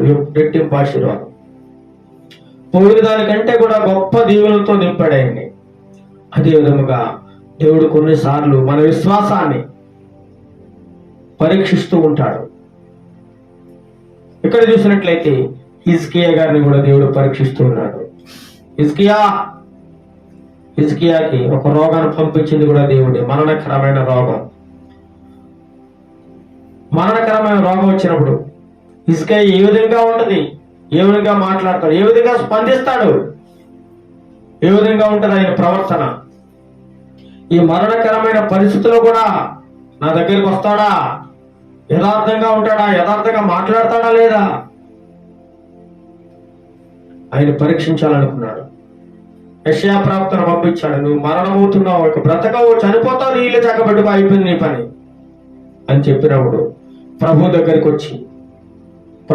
వచ్చి ప్రభువుకి తన బాధ, తన యొక్క వేదన, తన యొక్క జీవితం విధానము అంతా కూడా ప్రభువు పాదాల దగ్గర పెట్టి ఆయన్ని వేడుకుంటూ కన్నీటితో ప్రార్థన చేస్తున్నాడు. కన్నీటితో ప్రార్థన. ఎంతో మంది కన్నీటితో ప్రార్థన చేసి విజయం పొందిన వాళ్ళు ఎంతో మంది ఉన్నారండి. దైవబృందంలో నిజ జీవితంలో కూడా ఎంతో మంది ఉన్నారు. నువ్వు ఏదైనా సాధించాలనుకుంటే, ఏదైనా ఒక అక్కర నీకు కుదురుగా ఉంటే, నీ యొక్క సమస్య, ఆరోగ్య సమస్య ఉంటే, నువ్వు కన్నీటితో ప్రార్థన చేసి విలిపించినట్లయితే దేవుడు తప్పకుండా ఆ ప్రార్థన వింటాడు, ప్రార్థనకు ప్రతిఫలం దయచేస్తాడు, సహాయం దయచేస్తాడు. ఇక్కడ చూడండి, గోడ తట్టు ముఖం తిప్పుకొని, యెహోవా నీ దృష్టికి నేను ఏ విధంగా నడుచుకున్నాను, యథార్థంగా సత్యంతో ఎలా నడుచుకున్నా నీకు తెలుసు కదా, నేను అనుకూలంగా సమస్తమును ఏ విధంగా జరిగించాను నీకు తెలుసు కదా ప్రభువా, దయచేసి నన్ను ఒక్కసారి జ్ఞాపకం చేసుకో ప్రభువా, నేను ఎలాంటి తెలుసు కదా ప్రభువా, నాకు ఈ సమస్య వచ్చింది ప్రభువా, నాకు ఈ రోగం పెట్టావు, నేను చనిపోతానని నువ్వు సెలవిచ్చావు కదా ప్రభువా, ఒక్కసారి నన్ను జ్ఞాపకం చేసుకో ప్రభువా, ఒక్కసారి నన్ను జ్ఞాపకం చేసుకో ప్రభువా అని చెప్పి కన్నీటితో ఆయన ప్రార్థన చేశాడండి. ఈనాడు అనేక మంది సమస్య వచ్చినప్పుడు సమస్య చుట్టూ తిరుగుతున్నారు తప్ప దేవుని చుట్టూ తిరగడం లేదండి, దేవుని ప్రార్థించడం లేదు. ఆ సమస్యను గూర్చే మాట్లాడుతున్నారు, సమస్యను గూర్చే వారు ఎక్కువ విలపిస్తున్నారు తప్ప ఆ సమస్య నీకు అనుగ్రహించినటువంటి, దయచేసినటువంటి ఆ సమస్యలో నీవు దేవునికి దగ్గరగా రావాలనేటువంటి ఒక ముఖ్య ఉద్దేశంతో దేవుడు నీకు సమస్య పంపించినప్పుడు నీవు ఎక్కడికి రావాలంటే దేవుడి దగ్గరికి మాత్రమే రావాలి. ఆయన దగ్గరికి వచ్చినట్లయితే ఆ సమస్య నీ నుండి దూరం చేస్తాడు, ఆ సమస్యను నీ నుండి తీసివేస్తాడు అన్నమాట. ఇటువంటి ప్రార్థన చేయాలి, కన్నీటి ప్రార్థన మనవి చేశాడు అన్నమాట.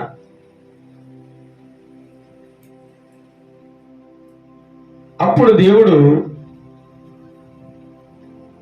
కన్నీళ్లు విడిచుచు యెహోవాను ఏం చేసి ప్రార్థించాడు. యెషయా నడిమి శాలలో నుండి అవతలకు వెళ్ళక మునిపే యెహోవా వాక్కు అతనికి ప్రత్యక్షమై ఇలాగూ సెలవిచ్చాను. చూడండి, ఇంకా యెషయా భక్తుడు చెప్పేసి ఆయన ఇంటి నుంచి పూర్తిగా బయటికి వెళ్ళక మునిపే ఈ యొక్క ప్రార్థన వెంటనే ఎవరికి వెళ్ళిపోయిందండి? దేవుడి దగ్గరికి వెళ్ళిపోయింది. చూడండి ఎంత ఫాస్ట్, ఎంత వేగంగా వెళ్ళిపోయిందో చూడండి. కన్నీటి ప్రార్థనకు ఉండే శక్తి అంత గొప్పదన్నమాట. దేవుడు మాట్లాడుతున్నాడు యెషయా భక్తుడితో. ఇక ఆయన నడిమిషాలకు హిజ్కియా యొక్క ఇంటి నుండి పూర్తిగా బయటికి వెళ్ళిపోక మునిపే నడిమిషాలలోకి యెషయా భక్తుడు వచ్చినప్పటికే యెహోవా అతనితో మాట్లాడు, నీవు తిరిగి నా ప్రజలకు అధిపతి అయిన హిజ్కియా యొద్దకు పోయి అతనితో ఇట్లనము.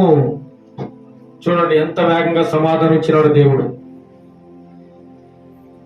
నీ పితరుడైన దావీదునకు దేవుడవు యెహోవా నీకు సెలవిచ్చినదేమనగా, నీవు కన్నీళ్లు విడిచుట చూచి తిని నీ ప్రార్థన నేను అంగీకరించి విన్నాను. చూడండి ఎంత గొప్ప విషయం. చూడండి, ప్రార్థనకు ప్రతిఫలం ఎంత వేగంగా వచ్చిందో చూడండి. కొన్ని ప్రార్థనలకు చాలా త్వరగా వచ్చేస్తా జవాబు, కొన్ని ప్రార్థనలకి జవాబు కొన్ని సంవత్సరాలనే సరే రాదనమాట. కాబట్టి నా ప్రార్థనకి జవాబు రాలేదు అనుకోవాల్సిన అవసరం లేదు. కొన్నిసార్లు నీ ప్రార్థనకి కొంత సమయం పట్టవచ్చు, కొన్నిసార్లు అతి త్వరగా సమాధానం దొరుకుతుంది. అది ఒక దేవుని యొక్క చిత్తం అనమాట. ఆయన ఏ విషయంలో స్పందించాలి, నీ ప్రార్థన ఆయన దృష్టికి అనుకూలమైనదా కాదా, ఈ కార్యం నెరవేర్చాలా వద్దా అనేటువంటి విషయాన్ని ఆయనకి వదిలేయాలి. ఆయన ఇష్టం అనమాట. ఆయన అనుకూలమైన సమయంలో నీ ప్రార్థన ఆయన దృష్టికి అంగీకారం అయినప్పుడు, ఆయన సన్నిధికి చేరినప్పుడు తప్పకుండా నీకు జవాబు దయచేస్తాడు దేవుడు.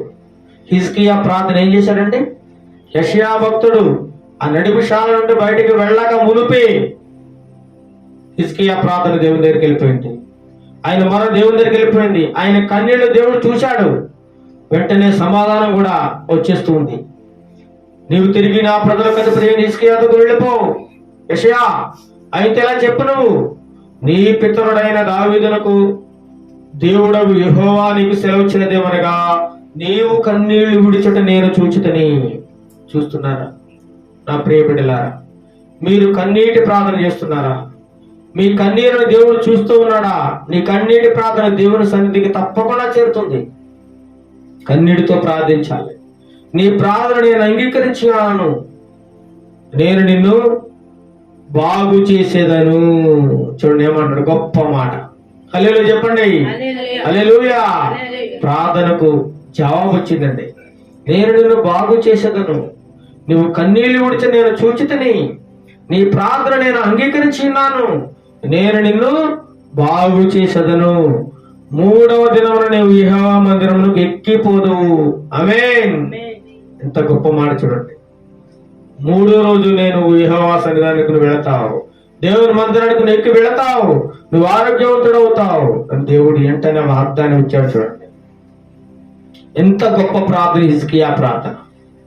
మరణకరమైన రోగంలో ఉన్నప్పుడు, ఒక భయంకరమైన రాజపుండు ఆయన హృదయంలో కలిగినప్పుడు, నువ్వు మరణమైపోతున్నావు, చనిపోవు, ఇక బ్రతకవు అని హిజ్కియా ద్వారా దేవుడు సెలవిచ్చినప్పుడు ఏమాత్రము భయపడకుండా తను నమ్మిన దేవునికి వినయముతో విధేయతతో గోడతోటి తన ముఖము తిప్పుకొని, ప్రభువా నా దేవా, నేను నీ దృష్టికి ఎంత అనుకూలంగా జీవించాను, ఎంత యథార్థంగా జీవించాను, ఎంత నమ్మకంగా మసులుకున్నాను, నువ్వు చెప్పని ఏ పని కూడా నేను చేయకుండా ఉండలేదు ప్రభువా, నీకు అయిష్టమైన కార్యము నేను ఏమీ చేయలేదు, నీకు ఆయాసకరమైన పనులు నేను ఏమి చేయలేదు, ఒక్కసారి దయచేసి నన్ను జ్ఞాపకం చేసుకో ప్రభువా, ఒక్కసారి నేను ఎటువంటి వాడిని నీకు తెలుసు కదా తండ్రి, నన్ను జ్ఞాపకం చేసుకో ప్రభువా అని చెప్పి కన్నీళ్లు విడిచి చూడు దేవునికి మొరపెట్టినప్పుడు వెంటనే ఆ కన్నీటి ప్రార్థన దేవుని సన్నిధానానికి చేరి వెంటనే యెషయా భక్తుడి ద్వారా మళ్ళీ తిరిగి వెంటనే రిప్లై సమాధానం వచ్చేసిందంట.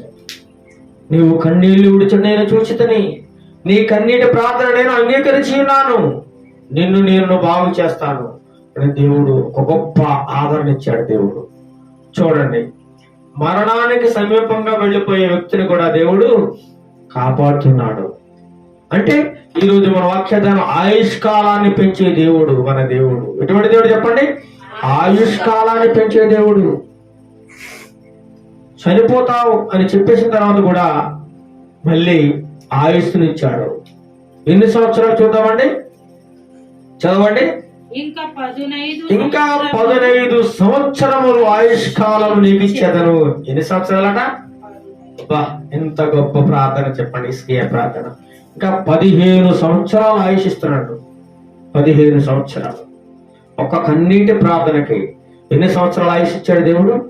15 సంవత్సరాలు ఆయుష్ ఇచ్చాడు. ఎంత గొప్ప దేవుడు మన దేవుడు. ఇలాంటి దేవుడు ఈ లోకంలో ఎవరైనా ఉన్నారా? 15 సంవత్సరాల ఆయుష్ పొడిగించిన దేవుడు ఎవరైనా ఉన్నాడా? చనిపోయిన లాజరును సమాధిలో ఉండి అప్పటికే కుళ్ళిపోయి ఉన్నటువంటి సమాధిలో ఉన్నటువంటి లాజరును బ్రతికించిన దేవుడు, అలాంటి దేవుడు ఎవరైనా ఉన్నారా? అందుకే ఆయన నిజమైన దేవుడు, నిజమైన దేవుడు, యథార్థమైన దేవుడు, ప్రతిఫలం ఇచ్చే దేవుడు, కన్నీటి ప్రార్థన ఆలకించేవాడనమాట. కన్నీటి ప్రార్థన ఆలకించి హిజ్కియాకి 15 సంవత్సరాలు ఆయుష్ ఇచ్చాడండి దేవుడు. ఇంకేమంటున్నాడు? మరియు నా నిమిత్తమును నా సేవకుడైన దావీదు నిమిత్తమును ఈ పట్టణమును నేను కాపాడుచు నిన్ను ఈ పట్టణమును అష్షూరు రాజు చేతిలో పడకుండా నేను విడిపించేదను. అప్పటికి అష్షూరు రాజు ఈ పట్టణం మీదకి దండెత్తి వస్తూ ఉన్నాడు. శత్రు సమూహాలు నీ మీదకి వచ్చినా సరే నేను నీ మీదకి రానియను, నేను నిన్ను కాపాడుతాను, ఈ పట్టణం నుండి కాపాడుతాను, నిన్ను కాపాడుతాను, అష్షూరు రాజు చేతిలో పడకుండా నిన్ను విడిపిస్తాను అని చెప్పి గొప్ప ఆదరణ, గొప్ప అభయం ఇస్తున్నాడు అన్నమాట దేవుడు. ఇంకేం కావాలి చెప్పండి హిజ్కియాకి? ఆయన ప్రార్థన ఆలకించాడు. అప్పుడే ముందేమన్నాడు? నువ్వు చనిపోతే ఇంక నీళ్ళు చక్కబెట్టేసుకొని ఇంక నీ పని అయిపోయింది అని చెప్పిన దేవుడు మళ్ళీ ఇంకా 15 సంవత్సరాలు. చూడండి, ప్రార్థన పరిస్థితులను మార్చేస్తుందండి. ప్రార్థన ఏం చేస్తుంది? పరిస్థితులని. నీకు ఆ పరిస్థితి అప్పటి వరకు నీకు పరిస్థితి వేరుగా ఉండొచ్చు, కానీ నువ్వు ఎప్పుడైతే కన్నీటితో విలపించి దేవుని సన్నిధానంలో గోజాడి ప్రార్థించి విలపించి మొరపెట్టావో వెంటనే నీకు సమాధానం వస్తుంది. నీ పరిస్థితి మొత్తం తారుమారైపోతుంది. నీ సమస్యలు వెళ్ళిపోతాయి. నీకు గొప్ప ఆదరణ, గొప్ప దీవెన దేవుడు దయచేస్తాడు అనమాట. అని 15 సంవత్సరాల ఆయుష్ ఇవ్వడంతో పాటు అష్షూరు రాజు చేతిలో నిన్ను పడకుండా నేను విడిపిస్తాను, ఈ పట్టణం నీకు ఇస్తాను, నిన్ను కాపాడుతాను అని చెప్పేసి దేవుడు సెలవిస్తున్నాడు. 7వ వచనం చదవండి చివరిగా. పిమ్మట యెషయా అంజూరపు పండ్ల ముద్ద తెప్పించుడని చెప్పగా వారు దాన్ని తెచ్చి కురుపు మీద వేసిన తర్వాత అతడు బాగుపడెను. హల్లెలూయా, హల్లెలూయా. చూడండి, యెషయా ప్రవక్త గారు సెలవిస్తున్నారు. కొంతమంది సేవకులకు చెప్పి అంజూరపు పండ్లు తెమ్మని వాటిని ముద్దగా చేసి ఆ ముద్దను తీసుకొచ్చి హిజ్కియాకి కలిగినట్టు ఆ కురుపు రాచపుండు ఆ కురుపు మీద వేసినప్పుడు ఆ ముద్దని ఏమైందంటే ఆ ముద్ద మొత్తం ఆ ముద్ద వేయగానే ఆ కురుపు ఏమైంది? బాగైపోయింది. హిజ్కియా గారు బాగుపడిపోయారు. ఆ రోగం నుండి వెంటనే ఆయన విడుదల పొందుకున్నాడు. యెహోవా నిన్ను స్వస్థపరచునట్టును నేను 3వ దినమున ఆయన మందిరమును ఎక్కిపోవచ్చు అనటకును సూచన ఏమని హిజ్కియా యెషయాను అడుగగా యెషయా ఇట్లనెను, తాను సెలవిచ్చిన మాట యెహోవా నెరవేర్చుననుటకు ఆయన దయచేసిన సూచన ఏదనగా నీవు చదవండి. 10 మెట్లు ముందుకు నడిచెను కదా, అది 10 మెట్లు వెనుకకు నడిచిన ఎడల అందుకు హిజ్కియా ఇట్లనెను, నీడ 10 మెట్లు ముందరికి నడుచుట అల్పము గాని నీడ 10 గడులు వెనకకి నడుచుట చాలును. Right right. ఒక సమయాన్ని కూడా గుర్తుగా దేవుడు పెట్టాడు. చూడండి, నీడ ఎండ వచ్చేటప్పుడు నీడ ఏం చేస్తుందంటే కొంచెం ముందుకు నడుస్తూ ఉంటది. ముందుకి సూర్యుడు డౌన్ అయిపోతే ఏమవుతుంది? నీడ ముందుకు వెళ్ళిపోతూ ఉంటది. కానీ ఆ నీడ వెనక్కి జరిగితే నువ్వు నమ్ముతావా ఈ కార్యం జరగడానికి? దీనికి గుర్తుగా అని చెప్పినప్పుడు అవునని చెప్పి హిజ్కియా సెలవిచ్చినట్లుగా కనబడుతుంది. అదే విధముగా దేవుడు ఏం చేశారట, ఆ నీడని 10 మెట్లు వెనక్కి జరిపించినట్టుగా కనబడుతుంది. చదవండి. ప్రవక్తయగు యెషయా ప్రవక్త యెషయా యెహోవాను యెహోవాను ప్రార్థింపగా ఆయన ఆయన ఆహాజు గడియారపు పలక మీద ఆహాజు గడియారపు పలక మీద 10 మెట్లు ముందరికి నడిచిన 10 మెట్లు ముందరికి నడిచిన నీడ 10 మెట్లు వెనుకకు తిరిగిపోనట్లు చేసి 10 మెట్లు వెనకకు తిరిగిపోనట్లు చేశారనమాట. నమ్మకానికి గుర్తుగా దేవుడు ఇక్కడ గొప్ప కార్యాన్ని కూడా చేసినట్లుగా కనబడుతుంది. మనం చూసినట్లయితే ముఖ్యంగా హిజ్కియా ప్రార్థన దేవుడు విన్నాడు. మరణకరమైన రోగంలో కూడా దేవుడు ప్రార్థనకి జవాబు దయచేశాడు. అదే విధంగా మనం చూసినట్లయితే చూడండి, కీర్తన గ్రంథంలో 39వ కీర్తన 12-13 వచనాలు చదవండి ఒకసారి. కీర్తన గ్రంథము 39. యెహోవా ఒక్క నిమిషం. యెహోవా నా ప్రార్థన ఆలకింపు, నా ప్రార్థన ఆలకింపుము, నా మొరకు చెవియొగ్గుము, నా కన్నీళ్లు చూచి మౌనముగా ఉండకము.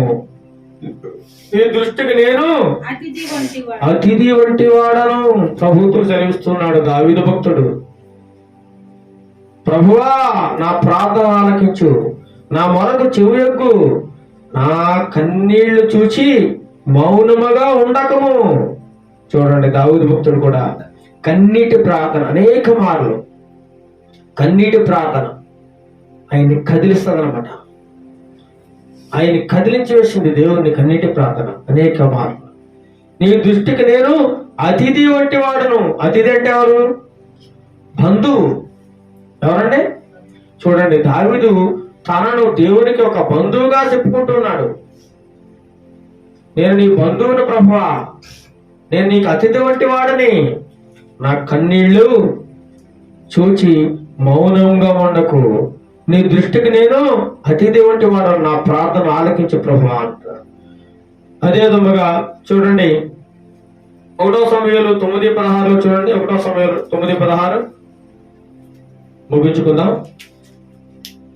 1 సమూయేలు 9వ అధ్యాయము 16వ వచనంలో చూసినట్లయితే ఎట్లనగా నా జనుల మొర నా యొద్దకు వచ్చెను, నేను వారిని దృష్టించి ఉన్నాను. చూడండి, ఇశ్రాయేలీయులు ఒకానొక సమయంలో ప్రభువుకు మొర పెట్టినప్పుడు ఆ మొర ఎవరు విన్నారండి? దేవుడు విన్నాడు. ఆయన సన్నిధికి చేరింది. ఎవరైతే ఆయనకు మొరపడతారో కన్నీటితో, ఆ మొర ఆయన సన్నిధికి చేరుతూ ఉందన్నమాట. కీర్తన గ్రంథం 56వ కీర్తన 8వ వచనం చదవండి. 56వ కీర్తన 8. 56:8లో చూడండి కింద, నా కన్నీళ్లు నీ బుద్ధిపడి ఉన్నవి, అవి నీ కవిలలో కనబడును కదా. 56:8లో నా కన్నీళ్లు నీ బుడ్డిలో ఉంచబడి ఉన్నవి, అవి నీ కవిలిలో కనబడును కదా. కవిలి అంటే పుస్తకము. చూడండి, ఆయన కన్నీళ్ళట దేవుని యొక్క బుడ్డులో ఉంచబడి ఉంటాయి. అంత గొప్ప ప్రార్థన చేశాడు, కన్నీటి ప్రార్థన.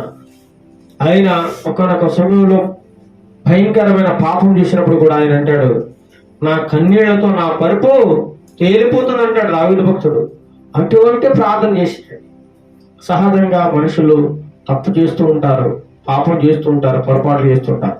కానీ వెంటనే మరలా ఆ పాపాన్ని ఒప్పుకుంటూ పశ్చాత్తాపం పొందుకొని కన్నీటితో దేవునికి వెలిపిస్తూ, ప్రభువా నేను ఈ పాపమును, ఈ నీచమైన కార్యమును తెలియజేశాను, నన్ను క్షమించు ప్రభువా, క్షమించు ప్రభువా, ఇక మీదట నేను అన్నటికీ పాపం చేయను అని నీవు ఆయన సన్నిధిలో పాపమును ఒప్పుకొని విడిచిపెట్టి కన్నీటి ప్రార్థన చేసినట్లయితే తప్పకుండా నీ పాపాన్ని ఆయన క్షమించేవాడిగా ఉన్నాడు, నీ పాపాన్ని తీసివేసేవాడిగా ఉన్నాడు, నీ మొరను ఆలకించేవాడిగా ఉన్నాడు అన్నమాట.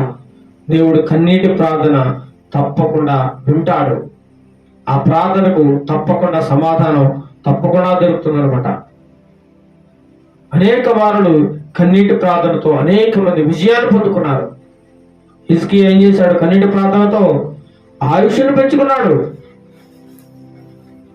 ఈనాడు నీకు ఏ సమస్య ఉన్నా, ఏ ఇబ్బంది ఉన్నా, ఏ రోగం ఉన్నా, నీ పరిస్థితి ఎటువంటి భయంకరమైనదైనా సరే, నా ప్రియ బిడ్డ, సహోదర సహోదరుడా,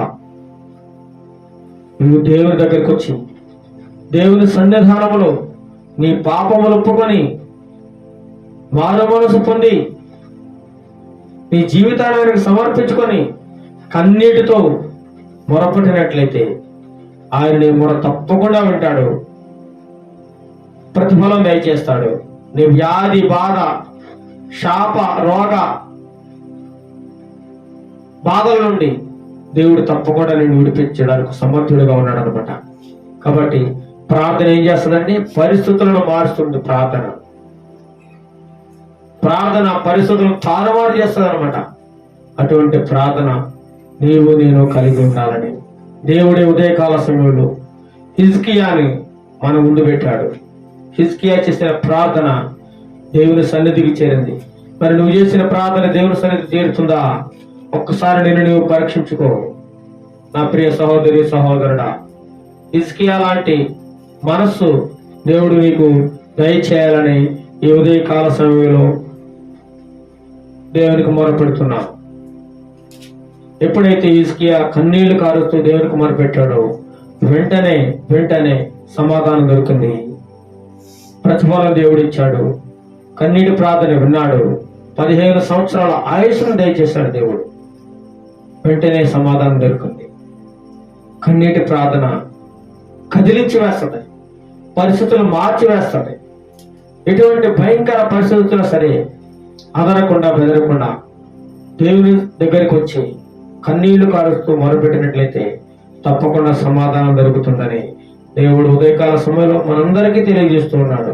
కాబట్టి ఇటువంటి ప్రార్థన అనుభవాన్ని ప్రతి ఒక్కరూ కలిగి నీకు ప్రతి సమస్యను ఆయన ముందు పెట్టి ప్రార్థన చేసినట్లయితే తప్పకుండా సమాధానం పొందుకుంటారని ఉదయకాల సమయంలో దేవుడు మీతో నాతో మనందరితో మాట్లాడుచున్నాడు.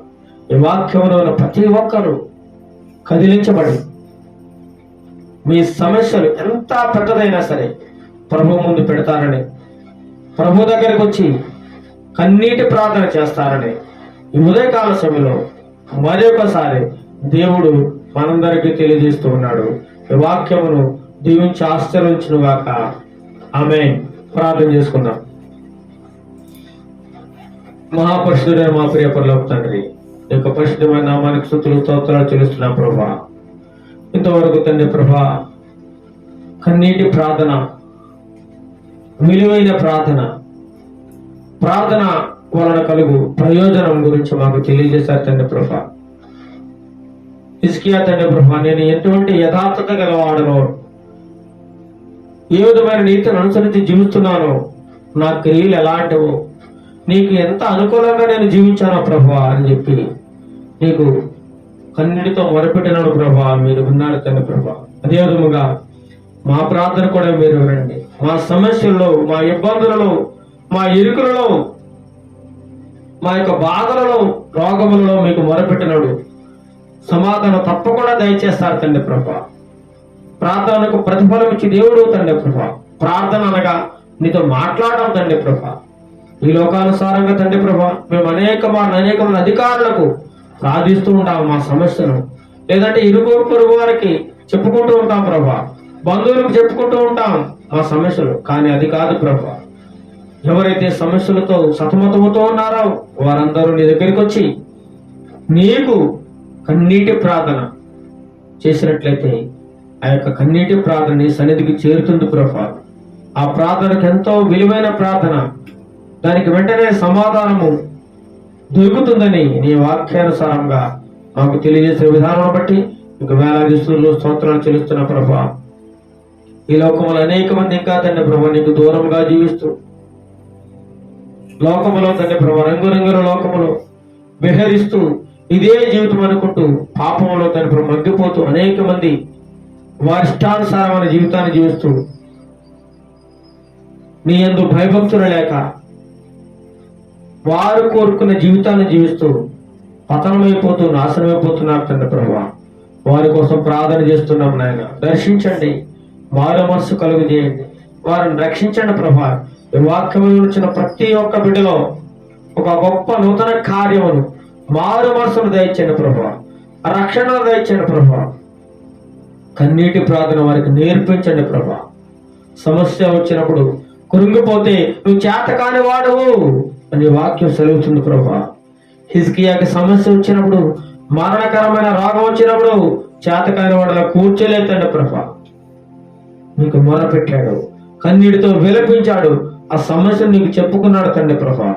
వెంటనే సమాధానం దొరికింది. అదే ప్రభా, మా యొక్క సమస్యలలో మేము నీకు మరింత దగ్గర అవడానికి, నీతో మరింత సాన్నిహిత్యం చేయడానికి తండ్రి ప్రభా, కొన్నిసార్లు మాకు శ్రమలను అనుభవిస్తూ ఉంటావు తండ్రి ప్రభా.